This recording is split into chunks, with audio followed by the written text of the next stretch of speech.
जो क्लास 6 की साइंस की क्लास में एक बार फिर से स्वागत है आपका। और हम पढ़ रहे थे बच्चों इकाई 5 चैप्टर नंबर 5 तंतु से वस्त्र तक। बच्चों ये चैप्टर हम लोगों ने ख़त्म कर लिया है और अभ्यास प्रश्न इसको हम लोगों ने हल करना स्टार्ट कर दिया था। तो अभ्यास के प्रश्नों में बच्चों हम लोगों ने प्रश्न नंबर 7 तक के प्रश्न हल कर लिए हैं और आज हमें स्टार्ट करना है 8वें प्रश्न से। 8, 9, 10 आज हमें करना है कंप्लीट। तो 8वां प्रश्न है बच्चों, रेशों से धागा बनाते समय इसकी कताई करना क्यों आवश्यक होता है। यहाँ पर बच्चों हम लोगों ने क्रियाकलाप पढ़ा था जिसमें जो है वो किस तरीके से इसको कताई किया गया था। तो इसमें सबसे पहले हम लोगों ने ये देखा था बच्चों कि जब हमने इसकी अपोजिट प्रक्रिया की थी कि सूती वस्त्र से धागे को निकाला था ना, धागे के एक को अंगूठे से दबाया था, इसका धागे के टुकड़े को दूसरे सिरे को लंबाई के अनुसार दाएं हाथ के अंगूठे से खरोचना था। सॉरी बच्चों, ये वाला क्रियाकलाप 3 जो हम लोगों ने किया था कताई करने के लिए। तो एक हाथ में रुई को पकड़ा था, दूसरे हाथ में अंगूठे और तर्जनी के बीच कुछ रुई को चुटकी से पकड़ा था हमने और धीरे धीरे रुई को बाहर खींचते गए थे और रेशों को लगातार क्या कर रहे थे, ऐंठते गए थे। तो इससे 2 भागों में बांटिए, पहले भाग को ऐसे ही रहने दीजिए, दूसरे भाग को ऐंठते हुए धागे के रूप में बदल दीजिए। ऐसा करने से क्या हुआ था कि दोनों भागों को बारी बारी से खींचकर तोड़ने का प्रयास कीजिए। तो जब हमने इसको तोड़ने का प्रयास किया था तो कि जो रेशे के अधिक ऐंठे हुए भाग थे तो उनको तोड़ने के लिए हमें अधिक ताकत लगानी पड़ रही थी ना। यानी कि इसका मतलब हुआ कि जो हम ऐंठ करके जो उससे तंतु बना रहे थे या रेशे जो बना रहे हैं वो क्या था, वो ज़्यादा मजबूत था ना। तो इसका मतलब हुआ कि वो जो बनेगा तंतु, वो जो उससे अगर हम कताई करेंगे तो वो धागा क्या होगा, ज़्यादा मजबूत होगा। तो रेशे से धागा बनाने में रुई के एक पुंज से रेशों को खींचकर ऐंठते हैं। ऐसा करने से रेशे क्या होते हैं, पास पास आ जाते हैं और धागा बन जाता है। यह प्रक्रिया जो है वो कताई कहलाती है ना। तो इसमें हमने क्या किया था बच्चों, इसको क्यों ऐसा किया था, ऐंठ करके हम लोगों ने पास पास किया था और रेशे पास पास हो जा रहे थे और धागा बन जा रहा था ताकि मजबूती आ जाए। ठीक है, तो प्रश्न में ये पूछा गया है रेशों से धागा बनाते समय इसकी कताई करना क्यों आवश्यक है। तो इसको हम खींचते हैं ऐंठते हैं तो इससे क्या होता है बच्चों, रेशे क्या होते हैं, पास पास आ जाते हैं और इनकी मजबूती बढ़ जाती है। इसी के कारण जो है धागा बनाते समय कताई करना आवश्यक है। क्यों? क्योंकि ताकि धागा जो है हमारा मजबूत बने। तो इसी को हमको उत्तर के रूप में लिखना है। आइए देखते क्या लिखेंगे। लिखिएगा इसका उत्तर बच्चों, वस्त्र बनाने से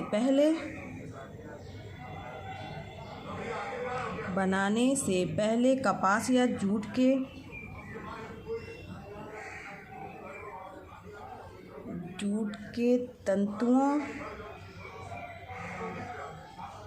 तंतुओं को धागे में परिवर्तित किया जाता है।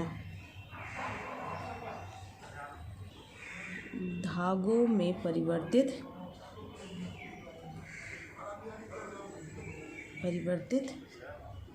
किया जाता है। ठीक है, किया जाता है। ठीक, अब जिसे क्या कहा जाता है, धागे में परिवर्तित करने के, जिसे कताई कहते हैं। ठीक है, इसी तंतु का मतलब क्या है, रेशा। तो अब इसमें पूछा रेशों से धागा बनाते समय इसकी कताई करना क्यों आवश्यक होता है। तो कहते हैं, और कताई क्यों आवश्यक होती है, तो पहले तो हम थोड़ी सी प्रक्रिया इसकी समझा दें। इसमें रेशों से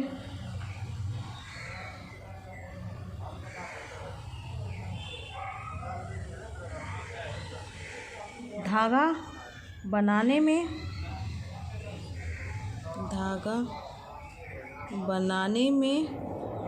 रुई के पुंज से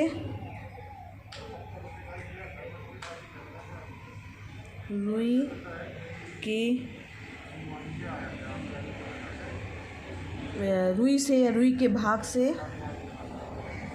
से रेशों को खींचा जाता है। रेशों को खींचा जाता है। ठीक है, खींचा जाता है व ऐंठा जाता है। ऐंठा जाता है। अब ऐसा करने से क्या हो जाता है कि ऐसा करने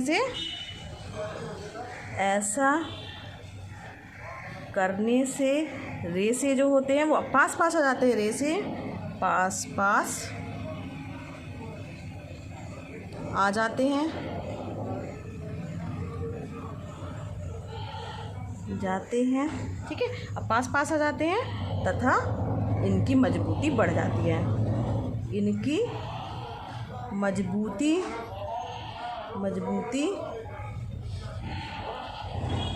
बढ़ जाती है। ठीक है, अब मजबूती बढ़ जाती है, इसी कारण से जो है वो कताई करना आवश्यक है। इसी कारण से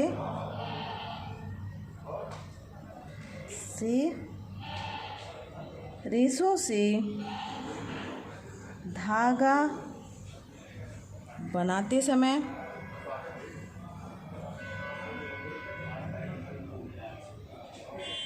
इसकी कताई करना आवश्यक है। ठीक है, समझ में आ गया बच्चों। आगे बढ़ते हैं नेक्स्ट प्रश्न की ओर। 9वां प्रश्न है, कपास से सूती वस्त्र बनाने में प्रयुक्त प्रक्रमों को क्रम में लिखिए।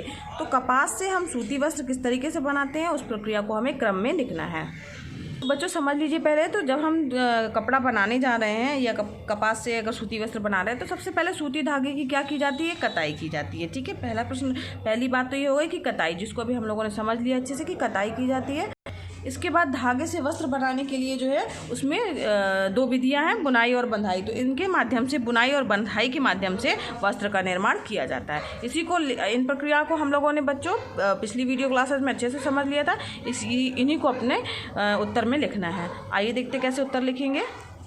बच्चों इसका उत्तर आप इस तरीके से लिख लीजिएगा कि कपास से सूती वस्त्र बनाने के लिए पहले कपास की कताई की जाती है, वह धागा बनाया जाता है। अब जब हमारे पास धागा बन गया बच्चों, तो फिर धागे से बुनाई व बंधाई प्रक्रिया द्वारा वस्त्र निर्माण किया जाता है। अब इसके प्रक्रमों को जो है वो हमें क्रम से लिखना है। तो यहाँ पर हमने लिखा है पहले नंबर पर कताई। तो कताई कैसे करते हैं हम लोगों ने पढ़ के समझ भी लिया है कि रुई के जो पुंज हैं उससे रेशों को खींच करके हम ऐंठते जाते हैं।